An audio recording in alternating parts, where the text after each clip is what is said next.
With some shocking news from track and field. American sprinter Tyson Gay, Jamaican sprinters Sharon Simpson and Asafa Powell, and Jamaican CAC gold medal champion Alison Randolph have all tested positive for a banned substance. Now, Tyson Gay has already announced that he will be skipping out of the World Track and Field Championships. Former B3's executive Alpheus Finalynson, this is some troubling news. Well, Julian, this is indeed troubling news. And troubling news is that when it comes. It came out yesterday. And for your information, of the world, Jamaica for the first time won the World Youth Championships. And you know, over the last number of years, the question has been, what are the Jamaicans on? Are they on ackee and yam and all that kind of stuff? Now, it comes out that I think somebody may have been just experimenting to try and see how far they can go and being clean. But it seems as though it misfired on them. We have to wait and see what happens with the B sample. But you know, Julian, it is very important that every athlete has to make sure and understand that they are the ones responsible for what goes into their system. Asafa Powell is trying to do everything and try to figure out how he would have tested positive. On the other hand, Tyson Gay isn't saying that. He just said that he trusted somebody and it backfired on him. You know, at this level, you just can't trust people. You're the one responsible for what is in your system. Okay, second test will take place. Should they be found completely guilty, how far would officials go back in stripping them of their medals, and does this push any behemoths up in the medal count? No, as far as we're aware, this has to do with today. It has nothing to do with a year ago or 2 years ago. It seems as though Asafa Powell, having his challenges over the last year or so, as we're aware, he came 7th in the trials. I think he wanted to get an edge, and he got somebody from Canada to assist him.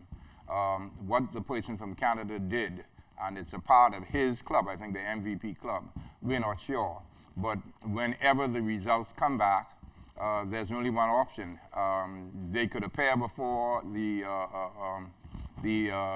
committee dealing with it, but it seems as though unless they have a strong case, they will be suspended. But we have to wait and see what is what. Hawk, it just goes to show that nowadays in track and field, athletes really have to be squeaky clean. Well, you have to be squeaky clean, and that's what the competition is about, to be fair to yourself and to be fair to other athletes. And as I indicated, you are the person responsible for what goes in your system. You can't say that the doctor gave you something that you didn't know about. You have to be the one responsible. And with that responsibility means that if, for whatever reason, something is found in your system, you're responsible and you have to take the punishment that goes along with it. Last month, Jamaican sprint queen Veronica Campbell-Brown tested positive for a banned substance.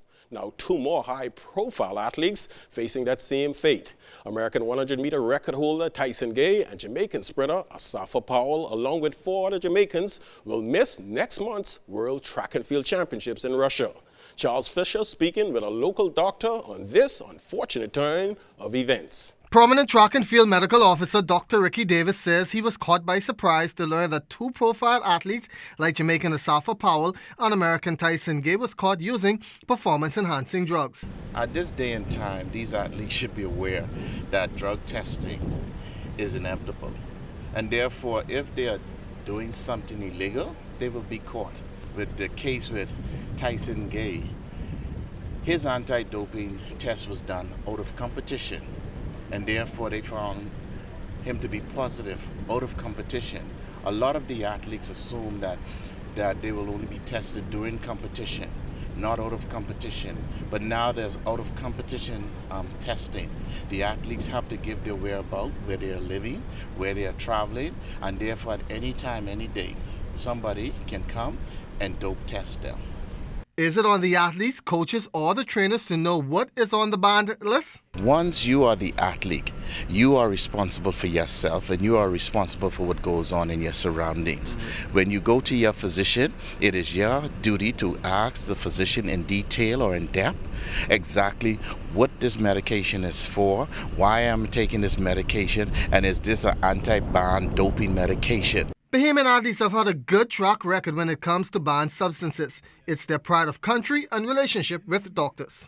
Most of the time, if the athletes have an injury or have any sort of flu or cough, they basically will call the physician.